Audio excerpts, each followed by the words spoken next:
Ignition sequence starts. 6, 5, 4, 3, 2, 1, 0. Liftoff. We have a liftoff.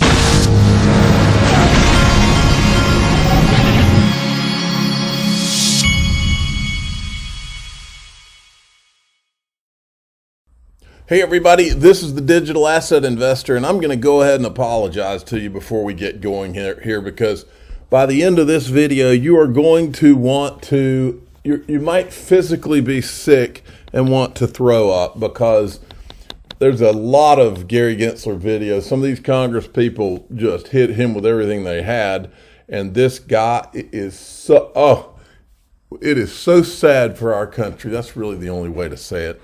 It's so sad for our country that anyone would put anybody that is this self-serving and arrogant in charge of any U.S. agency that doesn't give a rip about anybody except themselves. It is shameful. And enough said. I'm going to show you a few things, then we're going to go into the videos. But it is sick what's going on in this country. Crypto on the verge of taking off in a very big way. This is a pretty high profile macroeconomist guy on Twitter here, and he copies. I guess he's a Bitcoin. Let's see, not necessarily, but he says Bitcoin, Ethereum, and he throws XRP in there. On the verge of taking off in a very big way. Then we had this one. Listen to this for a minute. Ladies and gentlemen, Tommy on XRP back in the green. Yeah, we looked at the RSI a lot of times, and you see once we're in the 40 range, usually we are bouncing back with XRP. I'll make it easier for you. You can see it here. Classic bounce back. But when you're looking at the chart with the candles, there is one zone. I mean, it's not really straight, but it doesn't matter. Important is that 52.5 cents till 52.78, something like this, is a zone we need to break, and we need to break it with fire like a hot knife through butter. This is how it works. This is how we can break this. I think this is the best scenario we have. It's getting tighter here. A triangle is forming. We had a lot of attempts already to break this zone. I mean, 1, 2, 3, 4. It felt like we above it, but we bounced back. Couldn't, handle to keep it as support. It became resistance again. We tried it today. It's just like 10, 15 minutes ago. Failed again. A lot of things are connected, of course, to the past. If you go back in time a little bit, you might remember that was September last year. It's the same range here, 52 cents. We couldn't break it, so we went into another downtrend. All right, so some pretty interesting stuff on XRP there. Then CoinDesk, hell's freezing over again, folks, because CoinDesk is actually doing segments on XRP volumes in South Korea. We look into the buy and sell volumes in Korean markets, and we saw orders for above 200,000 XRP. She says, takes a closer look. Anyway, all right, now we're moving along.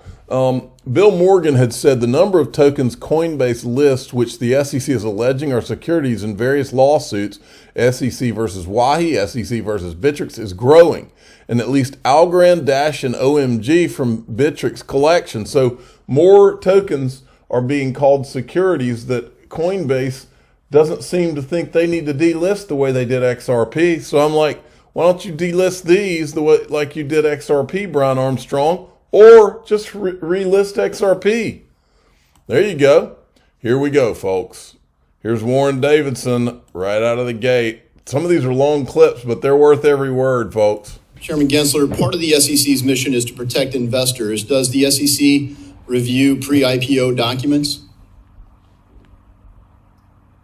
I think you said pre-IPO documents. You're supposed to, if you're going to take a company public, the staff of the SEC does review those to see that they're in compliance. Correct. Is Coinbase a publicly traded company? I'm sorry? Is Coinbase publicly traded?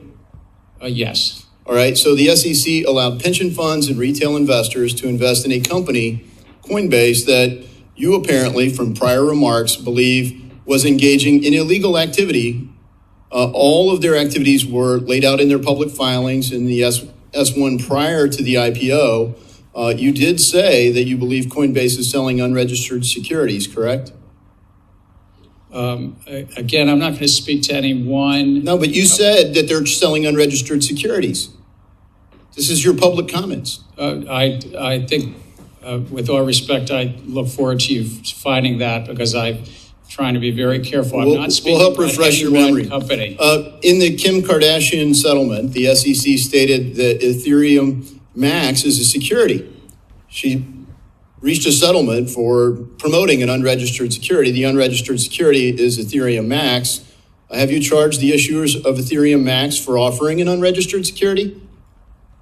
We reached a settlement with a celebrity, Miss Kardashian. Yeah, but not. She just promoted it. She doesn't operate Ethereum Max. Have you said that Ethereum Max is an unregistered security to the people that offer it? We did in that settlement, yes, sir.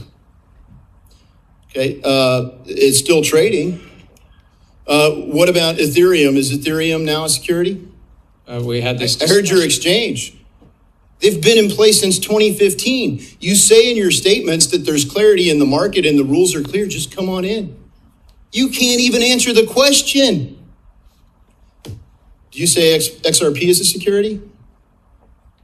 We're in court in active discussions and litigation on that. You're in litigation because you do say it's a security. As you know, let's move on a little bit. As you know, qualified custodian banks would effectively be unable to provide crypto asset related custody as a result of punitive capital impact under accounting provisions in Staff Accounting Bulletin 121. Do you agree that the bulletin should be amended? I think that the staff addressed an accounting issue and appropriately saw that crypto assets held in custody today are not segregated or not bankruptcy remote in bankruptcy and should be appropriately put on public company financials. I wish I had time to go into the ESG rule and everything else, but Chairman Gensler, your record of failures to protect investors and abuses of power make it clear that we need to restructure the Securities and Exchange Commission. The failures are many, but let me cite some of the abuses. You average more than 2 rules proposals a month. You provide inappropriately short comment periods. You have unworkable and unlawful ESG disclosure mandates on the market. You have essentially a Hotel California rule for crypto where you can check in anytime you like, but you can never leave. You have endless discovery with no resolution and no clarity for the captives in the market. You have unworkable proposals for overhauling equity market structure, a de facto ban on crypto through proposed custody rule. You have high staff turnover, unhappy people leaving your office, and unhappy companies and capital leaving our country. To correct a long series of abuses, I'm introducing legislation that removes the chairman of the Securities and Exchange Commission and replaces the role with an executive director that reports to the board where all authority would reside. Former chairs of the SEC will be ineligible under my proposed bill. And this isn't just my take. It resonates across the political spectrum. The American people want democratic access to capital, retail investor participation.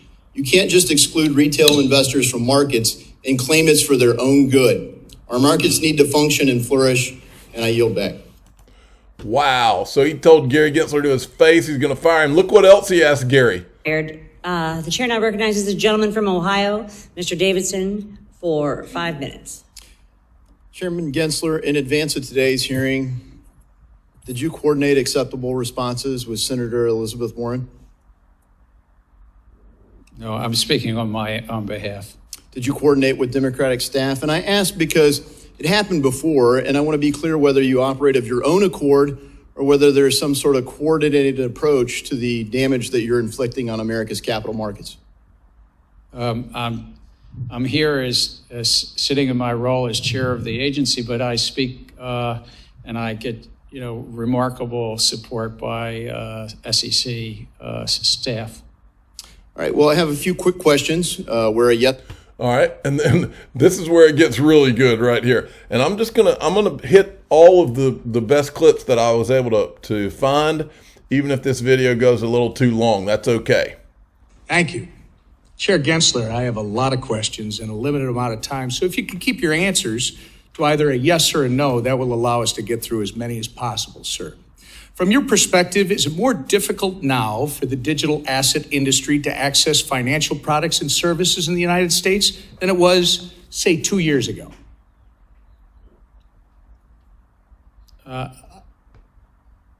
Sir, I'm not running one of those businesses. If they came into compliance, I think Reclaiming my time. The answer, sir, is yes. Do you think you and the SEC have had a role to play in that? I think we have a role to protect the American investor and the capital markets. And Reclaiming my time, sir. You have played an obvious role in that. During your tenure at the SEC, how many rules has the SEC finalized that actually accommodate the existing regulatory framework and are specifically to the digital asset industry so the crypto market can come into compliance? It's our rule books that are on the books for years, so we have not finalized any new rule specifically with regard to crypto. We've proposed some things in best execution. We've also... Sir, reclaiming my time, the answer is zero. And how many enforcement acts? This is what I like that I saw Congress do, is that they finally figured out that Gary is he's just like Janet Yellen. It's like they're trained to do all this circular talk, and that's why they keep cutting him off, because they're not letting him just sit there and grandstand with all this BS circular talk, and they're shutting him off. Has the SEC levied against digital asset companies during your tenure, sir? I think it's probably 40 or 50. The answer, sir, is about 55. My understanding is that the biggest crypto failure in history is probably FTX at $9 billion. Were you the chairman of the SEC when FTX collapsed? Yes. And how many times did you meet with FTX prior to their collapse? I think my public record shows 2. You met it with FTX at least twice. And arguably, the second biggest crypto failure in history was Terra Luna. Who was the chairman of the SEC when Terra Luna collapsed, sir? We had brought... You were, sir. Reclaiming my time, you were. There are 5 members on the commission. Do you believe your speeches and interviews are to serve as the official position of the SEC? I can only speak for myself when I'm speaking. Again, sir, in a statement on the SEC website, you are quoted saying the Kraken staking as a service enforcement action should make clear to the marketplace that staking as a service providers must register. But again, you haven't provided any rules for how that can be done. I must remind you, your public statements are not regulations. It's not responsible to expect the American people to assume your statements are a substitute for rules. Do you agree with this statement regarding the digital asset industry? The SEC needs additional congressional authorities to prevent transactions, products, and platforms from falling between the regulatory cracks. I think that it's a largely non-compliant field. And sir, again, I asked you to comply with my questions, and I'm asking you if you agree with that quote. And I'm going to tell you, I'm quoting you from an August 3rd, 2021 article where you, and I believe you told Congressman Hill earlier that you need congressional authority to regulate stablecoins, and stablecoins happen to be a significant percentage of the crypto market. So the question is, when were you telling the truth? To Mr. Hill or to me? You've got to start answering these questions in a more transparent manner, sir. Does it concern you, by the way, that your approach to the digital asset industry is actually driving this industry out of the United States? We're trying to drive it to compliance, and if they're not complying with the laws, then they shouldn't be offering their products. Reclaiming my time. Madam Chair, I would like to enter into the record this Wall Street Journal article from April 14th, 2023, detailing China's ploy to open its banking system to crypto firms in an effort to seize an opportunity created by our hostile regulatory environment, which, Mr. Chair, you're a big part of. Without objection. Chair Gensler, FTX was domiciled abroad and so is Binance, yet American consumers still had access to both. You can't really think that pushing this industry abroad is going to protect American consumers when it hasn't several times in the past on your watch. You say the crypto market is rife with non-compliance. However, existing SEC rules make no sense for blockchain-based companies, and following them would actually kill these businesses. Your regulatory style lacks flexibility and nuance, and as a result, you've been an incompetent cop on the beat, doing nothing to protect everyday Americans and pushing American firms into the hands of the CCP. Your intention to work against SEC mission and put American investors in harm's way has been made very apparent, sir. It's been a year and a half since you've appeared before this committee. You need to answer to Congress about the issues that you've had with the SEC staff union, the work environment you've cultivated at the SEC that's led to hemorrhaging of senior staff, the intellectual inconsistency of your regulatory treatment towards Bitcoin spot ETFs, and your politicization of capital formation opportunities through your treatment of certain SPACs. And that's just to name a few. Thank you. I yield. He literally accused him, the SEC, of helping the CCP. I mean, wow. And then we've got this. Here's Patrick McHenry. Let me hit the old refresh button on him. Here we go. I'm going to give it all to you. Recognize, how would you categorize Ether then? Look, I think that the general sweep of what Congress did, not just in the 30s, but as amended. I'm asking you, sitting in your chair now, to make an assessment under the laws as exist. Is Ether a commodity or a security? Without speaking to any one. I know you've repeatedly said you're not going to speak to one, except you've spoken to one, Bitcoin.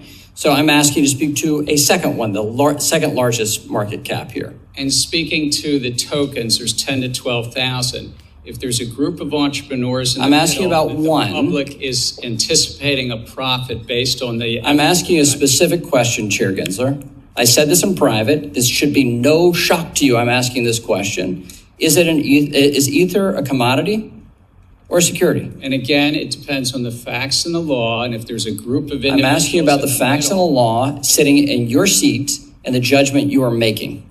And so, Mr. Chair, I think you would not want me to prejudge because I'm also... But you have prejudged on this. You've taken 50 enforcement actions. We're finding out as we go, as you file suit, as people get Wells notices on what is a security in your view, in your agency's view. I'm asking you a very simple question about the second largest digital asset.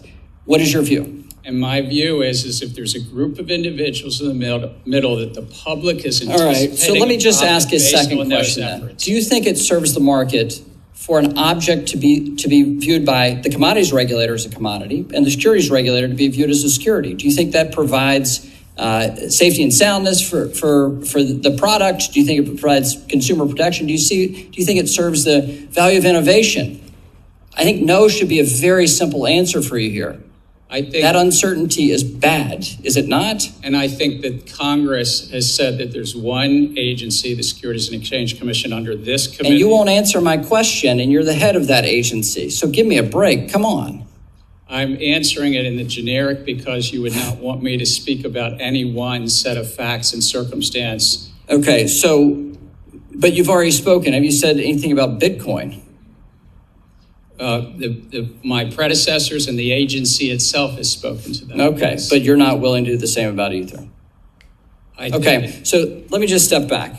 There's a lack of clarity here in the marketplace. Can you at least agree to that? I think that the clarity is there. The law is clear. All right. There's a group of individuals let me be explicit about this. The market doesn't see it. Your regulatory actions and the CFTC's regulatory actions say that there's a great deal of uncertainty here.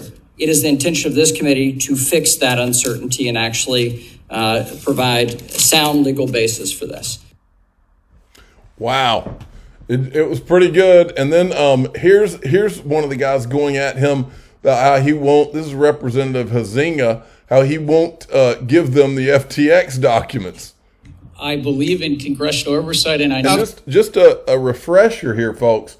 This guy was meeting with FTX before and planning with FTX. SEC and the CFTC were planning with FTX. They weren't just having meetings. They were planning with FTX before the FTX collapsed. And then we later found out FTX was using freaking QuickBooks. And this guy couldn't even spot the fraud, which makes me wonder what he really knew and what the purpose of FTX really was. I believe in congressional oversight, and I know... Okay, all right, moving on.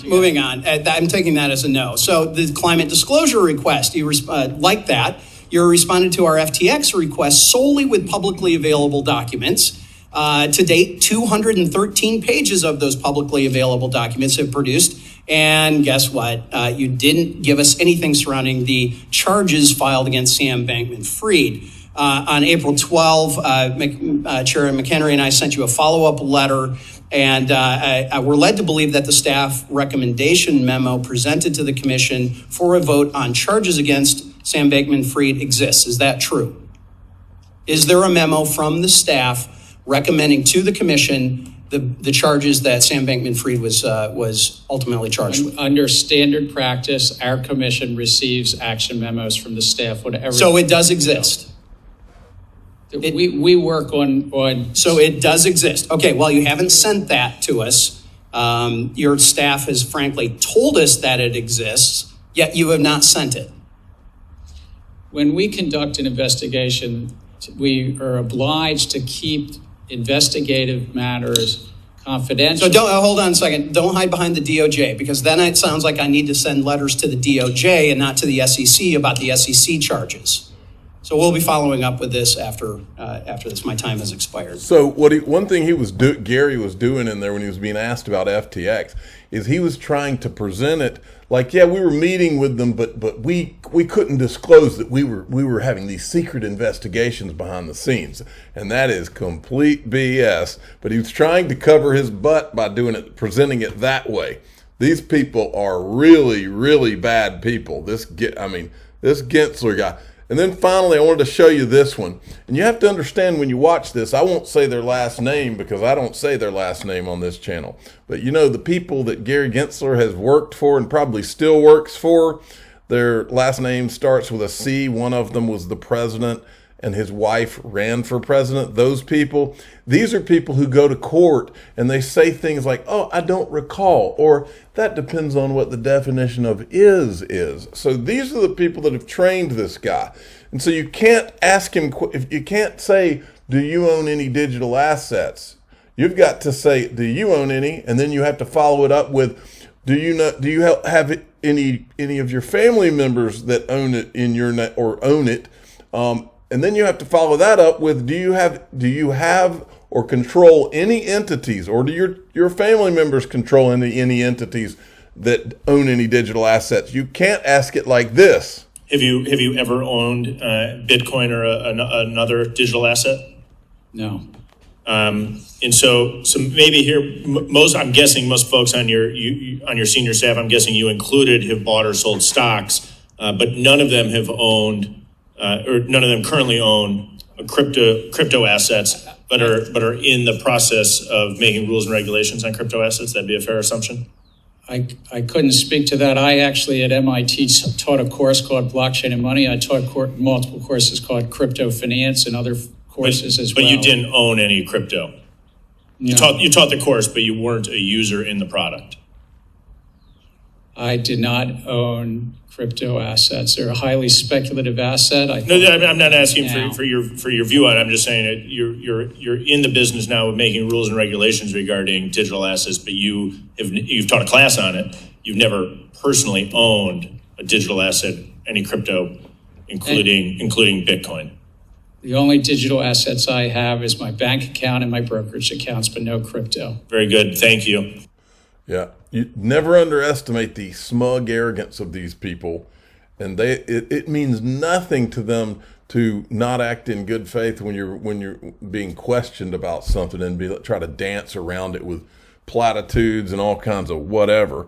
But you got to get real specific, because these people talk like lawyers all the time, and that's how they get away with what you and I would just consider to be completely unethical, but unethical means nothing to guys like Gary Gensler.